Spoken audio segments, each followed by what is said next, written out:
তোমরা ইতিমধ্যেই রুট এবং আরও যে ম্যাথগুলো ছিল সিম্পল ম্যাথগুলো সেগুলো শেষ করে ফেলেছো।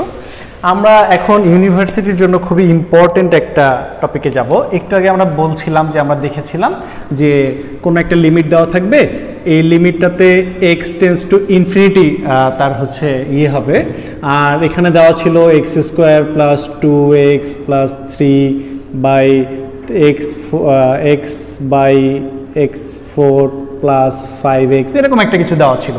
কিন্তু দেখো এখানে সবসময় এক্সটা কিসে দেওয়া ছিল, এক্সটা দেওয়া ছিল নিচে, তাই না?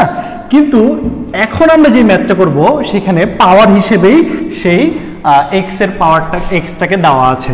একটা এক্সাম্পল আমি যদি লিখে নেই, এক নাম্বার এক্সাম্পলটা লিখি, limit x tends to infinity 3 to the power x minus 3 minus x by 3x plus 3 minus x। খুব ভালোভাবে লক্ষ্য করার চেষ্টা করো, এটাকে বলে এক্সপোনেনশিয়াল একটা ফাংশন। এক্সপোনেনশিয়াল এই ফাংশনটাতে আমরা দেখতে পাচ্ছি কোনো একটা সংখ্যা এবং এটার পাওয়ার হিসেবে এক্সকে ব্যবহার করা হচ্ছে। আমি যদি ফরম্যাটটা একটু দেখাই, a to the power x, এই ফরম্যাটে দেখো সবগুলো প্রোডাক্টগুলো দেওয়া আছে।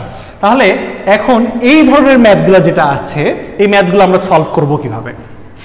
সবার আগে তোমাকে দেখতে হবে যে এটার বেসিক প্রোডাক্টটা কি ছিল। বেসিকটা ছিল a to the power x, তার মানে এর জায়গায় যে জিনিসটা ছিল দেখো সবগুলোতে 3 দেওয়া আছে, তার মানে এটার বেসিকটা ছিল 3 to the power x। তাহলে এই a to the power x এটা দিয়ে আমরা সবগুলোকে ভাগ করব, এটা একটা রুলস। আমি তোমাদেরকে দুইটা রুলস শেখাবো এই ম্যাথটার জন্য। তো ফার্স্টের রুলসটা হচ্ছে a to the power x এই জিনিসটা দিয়ে সবগুলোকে ভাগ করব।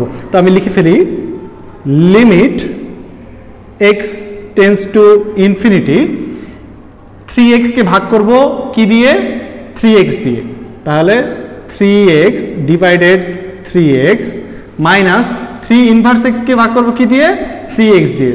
3 minus x by 3x divided কি আছে, আবারও 3x কে কি দিয়ে ভাগ করব, 3x দিয়ে। 3x by 3 to the power x plus 3 minus x by 3x। দেখো এখানে এখানে এখানে এখানে কেটে যাচ্ছে, আমরা এটা যদি কেটে যায় আর এইটার ক্যালকুলেশনটা কি হবে এটা একটু দেখার চেষ্টা করি।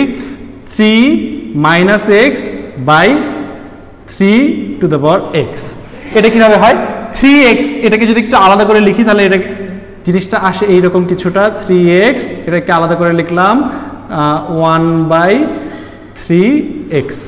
তাহলে 1/3x মানে কি, 1/3x মানেও 3 ইনভার্স x, তার মানে কি 3 minus x into 3 minus x. তাহলে এইরকম যখন আসতেছে তাহলে এটাকে আবার কি লেখা যায় বলতো, এই দুটো থেকে 3 মাইনাস একটা x দুইটা x, তার মানে কি 2x। তার মানে এই যে 3 মাইনাস এক্স এর এই যে ফরম্যাটটা ছিল, এই যে এই জিনিসটা, এইটার পুরোটার বদলে আমরা কি লিখতে পারি, 3 মাইনাস 2x, তাই না? তাহলে আমরা একটু লিখে ফেলি, limit x tends to infinity, এখানে কেটে গেলে কত থাকে 1 minus 3 minus 2x by 1 plus 3 minus 2x। আচ্ছা এই পাশটা আমি একটু মুছে দিই তোমাদের জন্য। এখন আসো, আমরা এই পর্যন্ত একটা ফাংশনটা পেয়ে গেছি। এখন এখানে আমরা লিমিটের যে ভ্যালুটা আছে সেই ভ্যালুটা বসিয়ে দেব। আমি সবসময় একটা ভুল করি, আমি চাইবো তোমরা এই ভুলগুলো না করো। লিমিটের যখন ভ্যালু বসাবো তখন কিন্তু লিমিটের মানগুলো যখন বসাবো আমি, তখন কিন্তু এই লিমিট কথাটা আর লেখা যাবে না। তাহলে আমি কি বসাবো, এক্স এর জায়গায় কি বসাবো, ইনফিনিটি বসাবো। তাহলে আমি একটু বসিয়ে দেখি, 1 মাইনাস 3 মাইনাস 2 ইনফিনিটি মানে 2 into infinity by 1 plus 3 minus 2 infinity. একটা মজার বিষয় দেখো যে ইনফিনিটির সাথে তুমি 1 গুণ করো, 2 গুণ করো, 3 গুণ করো, 4 গুণ করো, 5 গুণ করো, যা কিছুই গুণ করো তোমার রেজাল্ট হবে কত, ইনফিনিটি। কারণ কি, একটা সমুদ্রের মধ্যে তুমি এক গ্লাস পানি ঢেলে দাও, সমুদ্রের পানি বাড়বে না কমবে তুমি বুঝতে পারবে না। তার মানে ইনফিনিটির সাথে যাই গুণ করো সেটা হবে ইনফিনিটি। তাহলে 2 গুণ করা থাকলেও কি, ওইটা অ্যাকচুয়ালি ইনফিনিটি। কিন্তু এখানে একটা মজার বিষয় আছে, এই বিষয়টা একটু দেখার চেষ্টা করো। তার আগে আমি তোমাদের সুবিধার্থে একটু লিখে দিই 1 মাইনাস 3 2 এর সাথে গুণ থাকলেও minus infinity by 1 plus 3 minus infinity. এখন আসো ইনফিনিটি প্লাস ইনফিনিটি আর মাইনাস ইনফিনিটির মধ্যে আমাদেরকে একটা খুব সুন্দর পার্থক্য বুঝতে হবে। যেমন মনে করো প্লাস ইনফিনিটি, তার মানে কি অনেক কিছু যেগুলোকে তুমি আসলে কাউন্ট করতে পারতেছো না, অনেক জিনিস। কিন্তু যখন মাইনাস ইনফিনিটি হবে তখন মাইনাস ইনফিনিটির একটা ভ্যালু আছে, সেই মাইনাস ইনফিনিটির ভ্যালুটা হচ্ছে 0। তাহলে প্লাস ইনফিনিটি হলে তো ইনফিনিটি অনেক কিছু, কিন্তু যখন মাইনাস ইনফিনিটি হবে তার ভ্যালু কত? 0। তাহলে আমরা যদি মাইনাস ইনফিনিটির ভ্যালুটা এখানে লিখি, যে এই জায়গাতে মাইনাস ইনফিনিটির বদলে যদি 0 লিখি, তাহলে দেখবা যে পুরোটা মিলে কত হয়? 0 হয়। আমি একবারে ডিরেক্ট পরের লাইনটা লিখছি, তাহলে 1 মাইনাস 3 উপর পাওয়ার 0 দিলে কত হবে? 0ই হবে।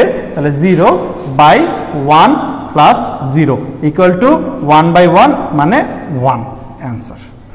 তাহলে আমরা খুব সুন্দরভাবে এই যে ফোনেনশিয়াল ফাংশনের যে এক্সপোনেনশিয়াল ফাংশনের যে ম্যাথটা ছিল, এই ম্যাথটা খুব সুন্দরভাবে শেষ করলাম। দেখো আমি আরেকবার তোমাদের রিক্যাপের জন্য আবার বলে দিচ্ছি। এরকম একটা ফাংশন ছিল, যে ফাংশনটাকে আমি কি বলেছিলাম? a two the power x function. এই ফাংশনের লেখা ছিল বিষয়গুলো কিভাবে, দেখো সবগুলোতে a এর মান কত ছিল? 3 ছিল, আর উপরে একটা করে x ছিল। তাহলে এই যে basic function a two the power x, এই জিনিসটা দিয়ে সবগুলোকে ভাগ দিতে বলেছিলাম। কিভাবে ভাগ দিয়েছি? যে 3x কেও 3x দিয়ে ভাগ দিয়েছি, 3 ইনভার্স x কেও 3x দিয়ে ভাগ দিয়েছি, এটাকেও দিয়েছি, এটাকেও দিয়েছি।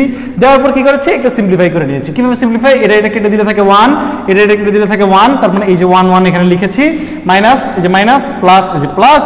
এখন আসো এই জিনিসটাকে আবার সুন্দর করে তোমাদেরকে দেখিয়ে দিয়েছিলাম যে 3 মাইনাস এক্স এবং বাই 3x মানে কত হয়? 3 মাইনাস 2x হয়।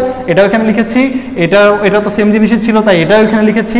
এরপর এইটার ভ্যালুটাকে কি করেছি? 2 দিয়ে যদি ইনফিনিটি গুণ দাও ইনফিনিটি হয়, মাইনাস ইনফিনিটির মান বসিয়েছি, মাইনাস ইনফিনিটি মানে 0, তার মানে 1 মাইনাস 0 1 প্লাস 0 ইকুয়াল টু 1।